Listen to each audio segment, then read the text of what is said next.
कैसे हो आप लोग। आई होप कि आप लोग बढ़िया होंगे और अपनी तैयारी में चार चांद लगा रहे होंगे।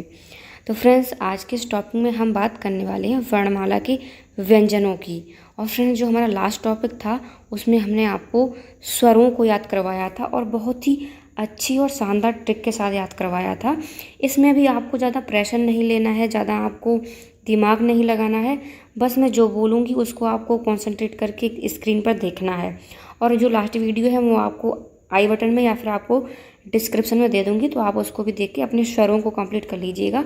और उसमें मैंने इस तरह से करवाए हैं कि वहाँ से स्वरों से अगर कोई क्वेश्चन फंसता है तो बाहर नहीं जाएगा। तो फ्रेंड्स, अब हम करेंगे यहाँ पर व्यंजनों की बात। तो व्यंजन से आपसे किस टाइप के क्वेश्चन पूछे जाते हैं वो यहाँ पर हम आपको कवर करवाने वाले हैं। तो सबसे पहले तो आपको पता होना चाहिए कि जो हमारी वर्णमाला है इसमें जो हमारे वर्ड होते हैं वो होते हैं हमारे 52 वर्ड होते हैं, सभी को पता है, नॉर्मल बात है। अब उसमें से मैंने आपको बताया था कि जो हमारे स्वर होते हैं वो 11 होते हैं और हमारे जो व्यंजन होते हैं वो हमारे कितने होते हैं, 41 होते हैं। तो यहाँ पर भी आपसे दो टाइप का क्वेश्चन पूछा जाता है कि मूल स्वर कितने होते हैं। कभी आपसे एग्जाम में क्वेश्चन आए कि अगर आपसे क्वेश्चन आए कुल संख्या कितनी होती है व्यंजनों की, तो आपको 41, और अगर मूल व्यंजनों की संख्या पूछी जाए तो आपको 33। अब आप इसको कैसे याद रखोगे। फ्रेंड्स, मैंने आपको स्वरों की एक ट्रिक बताई थी कि स्वर में क्या होता है, लास्ट में बर वर्ड होता है और बर क्या होता है, एक होता है और एक वधु होती है।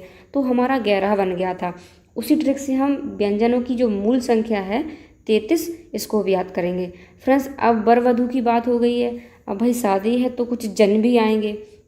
तो यहाँ पर है व्यंजन, और जो जन आते हैं शादी में वो घर के मूल होते हैं।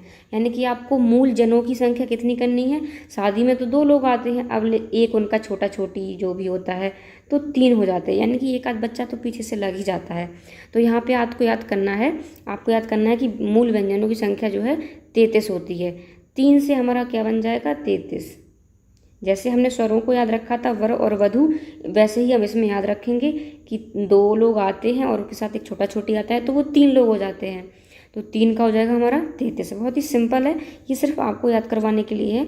बाकी अगर आपको इससे बेटर ट्रिक आती है तो आप उससे याद कर सकते हो। मुझे यही बेस्ट लगा क्योंकि ये स्वरों को भी याद करवाता है और व्यंजनों को भी। तो ये तो हमारे हो गए मूल व्यंजन। उसके बाद अगर हम व्यंजनों को देखें, जो हमारे मूल व्यंजन है 33, तो ये कौन कौन से हैं। फ्रेंड्स, हमारे मूल व्यंजनों को 3 प्रकार के हैं, 3 भागों में बांटा गया है, जो कि हम आपको अभी आगे बताने वाले हैं।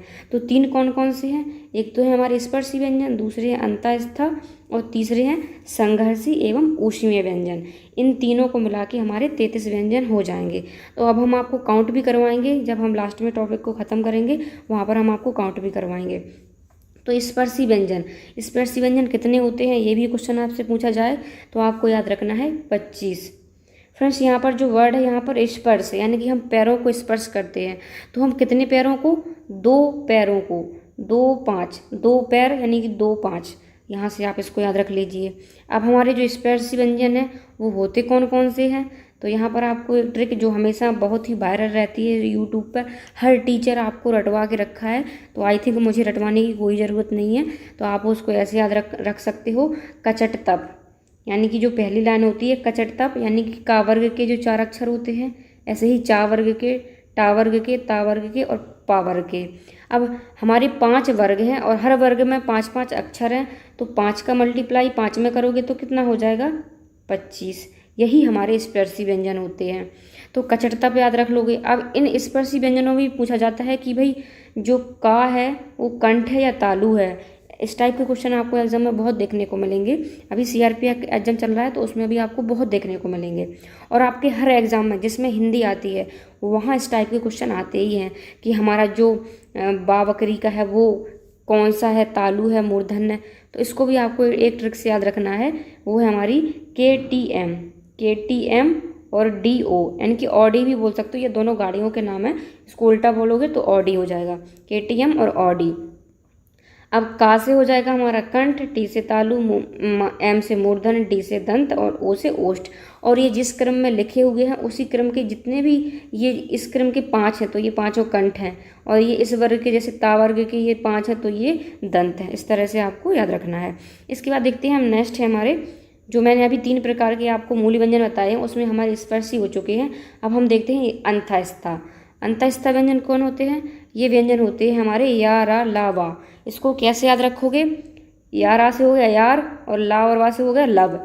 यानी कि हम जो दोस्ती करते हैं, यानी कि अपने यार दोस्त जो होते हैं, या फिर आपका जो लव होता है वो एकदम आपके हृदय में अंतःस्था होता है, यानी कि आपकी अंतरात्मा में रहता है। आपका दोस्त हो या लव हो, ये दोनों आपकी अंतरात्मा में रहते हैं। ऐसे आप इसको याद करना, तो आपको बहुत ही इजी तरीके से ये यारा और लवा, यारा लव, यार लव, एक वर्ड आ रहा है देखो, यार लव आ रहा है ना, तो बहुत ही सिंपल तरीके से याद हो जाएंगे। आपको बिल्कुल प्रेशर लेने की ज़रूरत ही नहीं है। अब इनकी संख्या कैसे याद करोगे फ्रेंड्स? हमेशा 2 यारों की जोड़ी अच्छी लगती है, तो ये हमारे यार अला हो गए 2, और 2 लब भी तो हमारे कपल 2 होते हैं ना, तो उसी तरह से ये 2 हो गए। तो 2 और 2 कितने हो जाएंगे हमारे? 4 हो जाएंगे। तो कभी आपसे पूछा जाए कि अंतःस्थ व्यंजनों की संख्या कितनी है, तो 4 है। ये हमारी ट्रिक रहती है बहुत ही इजी तरीके से। इसके बाद है हमारा संघर्षी या ऊष्मीय व्यंजन।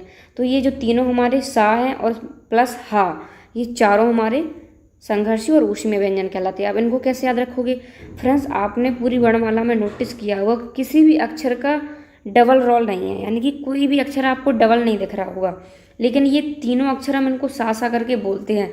भले ही इनमें थोड़ा डिफरेंस है, लेकिन फिर भी हम सा सा पढ़ देते हैं। तो भाई जब कोई चीज़ें 2 या 3 होंगी तो भाई उनमें झगड़ा तो होगा ही, संघर्ष तो होगा ही। भाई किसी भी चीज़ के लिए उन्हें अपनी फैमिली में संघर्ष करना पड़ेगा। भाई एक बोलेगा मुझे बाइक दिलाओ तो दूसरे को भी दिलानी पड़ेगी, पापा मम्मी को। यानी कि जब बहुत सी चीज़ें, यानी कि ये फैमिली से ले लो, जब फैमिली में 2-3 भाई होते हैं तो संघर्ष होता है। इसलिए आपको याद रखना है कि संघर्षी बंधन कैसे होते हैं? सा सा और हा, इस तरीके का। आप फ्रेंड्स मैंने जो एक्स्ट्रा चीज़ें यहाँ पर नोट करके लिखी हैं, अगर आप उनको भी याद रख लेते हो तो और ज़्यादा बेटर बात है। बाकी मैं जो बहुत ही ज़्यादा इंपॉर्टेंट है वो आपको करवा ही रही हूँ, तो आपको टेंशन नहीं लेना है। इसके बाद हमारा यहाँ पर तीसरा पॉइंट हो गया। नेक्स्ट व्यंजन, यहाँ पर हमारे 25 व्यंजन वो हो चुके हैं पूरे। अब इसके बाद नेक्स्ट जो हमारा आता है, एक चीज़ आपसे और पूछी जाती है कि ताड़नजात व्यंजन या उत्क्षिप्त, द्विगुण या विकसित। फ्रेंड्स ये जो 4 वर्ड यहाँ पर लिखे हुए हैं, इनमें से एग्जामिनर आपसे कुछ भी पूछ सकता है कि उत्क्षिप्त व्यंजन क्या होते हैं, ताड़नजात क्या होते हैं, द्विगुण क्या होते हैं, विकसित क्या होते हैं। तो ये सभी एक ही चीज़ को बोलते हैं, यानी कि ये चारों नाम जो है एक ही चीज़ के नाम हैं, वो होते हैं 2। ताड़नजात व्यंजन क्यों होते हैं? 2। फ्रेंड्स इन्हें ताड़नजात क्यों बोलते हैं? यानी कि जो बिंदी होती है इसको ही हम ताड़नजात बोलते हैं। और हमारे जो बिंदी वाले, जो नीचे बिंदी वाले जो वर्ड हैं वो ये है, ये ढा है और एक ड़ा है। तो इस तरीके से आप इनको भी अच्छे से याद रख लेना। इनकी ट्रिक आप ऐसे याद रख सकती हो कि जो ड़ा ढा, इनको बोलने में थोड़ा अजीब सा, यानी कि एक अलग सी जाति महसूस हो रही है, तो ये हमारे ताड़नजात व्यंजन हो गए। इसके बाद नेक्स्ट आप देखते हो संयुक्त व्यंजन। संयुक्त व्यंजन की फ्रेंड्स आपको ट्रिक कैसे, मतलब बच्चा भी याद कर लेगा इनको। तो यहाँ पर छत, त्रग, ज्ञा और श्रा। फ्रेंड्स सब में देखो आप, अच्छा आप का बोल के देखो, का, खा, गा, कोई और वर्ड का प्रोनाउंसिएशन निकल रहा है? नहीं निकल रहा है। लेकिन आप छत्र बोल के देखोगे तो छा बोल रहा है और ता भी बोल रहा है, त्रा में ता बोल रहा है, रा बोल रहा है। इस तरीके से आप क्वेश्चन आपसे एग्जाम में ऐसे तरीके से पूछा जाएगा कि जो हमारा छत्र है वो किन 2 वर्डों से मिलकर बना है, और हमारा त्रा है जो किन 2। फ्रेंड्स जो लास्ट के हैं वो तो बहुत ही सिंपल है। जैसे आप त्रा बोलोगे, त्रा में ता और रा तो अपने आप बोल रहा है, तो ये भी याद हो जाएगा। अब यहाँ पर सरा में देखो सा और रा बोल रहा है, तो अपने आप याद हो जाएगा। अब आपको ज्ञा में क्या करना है? ज्ञा में देखो आप ज्ञा ऐसे बनाते हो तो उसके पहले जा बन जाता है, और आप ये वाला इणा भी बनाओगे, इसमें भी देखो इस तरीके से है। यानी कि ये ज्ञा में उसके जो दोनों वर्ड हैं वो सेम मिल रहे हैं, तो आपको कोई कन्फ्यूजन नहीं होगी। और यहाँ पर इसकी ट्रिक बता देते हैं। संयुक्त व्यंजन होता है छत्र, तो छत पे क्या होता है? कबूतर होते हैं, और हम कबूतर को जब दाना खिलाते तो क्या करते हैं? She she she she. तो आपको याद रखना है का प्लस सा। अब आप कन्फ्यूज हो गए कि कौन सा वाला सा है, ये वाला, तो पा पतंग वाला सा है। तो छत पे हम जाके पतंग उड़ाते हैं, ऐसे आप याद रख लेना, तो आपको सा भी याद हो जाएगा कि ये पा वाला सा है, पा पतंग वाला सा। इसके बाद आपको अगर कन्फ्यूजन हो कि भाई मैम आपने बोला था पूरी वर्णमाला ख़त्म एक 10 मिनट के वीडियो में, तो आओ मैं आपको दिखाती हूँ वर्णमाला ख़त्म। देखो स्वर मैं आपको पढ़ा चुकी हूँ, उसका वीडियो मैं आपको, आप मेरे चैनल पर जाके देख सकते हो, या फिर मैं आपको डिस्क्रिप्शन में या आई बटन में दे दूँगी। उसमें आयोग वाय भी पढ़ा है, स्पर्शी भी हमने इसी वीडियो में देखी है, उत्क्षिप्त भी देखी है, अंतःस्थ भी, संघर्षी, संयुक्त। अब इन सभी को आप ऐड कर लीजिए, आपका मैथ भाई इतना तो वीक होगा नहीं, तो हमारे 52 व्यंजन हो जाएंगे। तो फ्रेंड्स आई होप कि आपको वीडियो बहुत अच्छा लगा होगा और आपके हर एग्जाम के लिए हेल्पफुल होगा। तो फ्रेंड्स सपोर्ट करिएगा, हेल्प करिएगा। ये मेरा नया चैनल है और नया नया वीडियो है, तो आप लोगों का सपोर्ट मेरे लिए बहुत ही ज़्यादा ज़रूरी है। तो फ्रेंड्स अब मैं चलती हूँ, bye bye, take care, best of luck.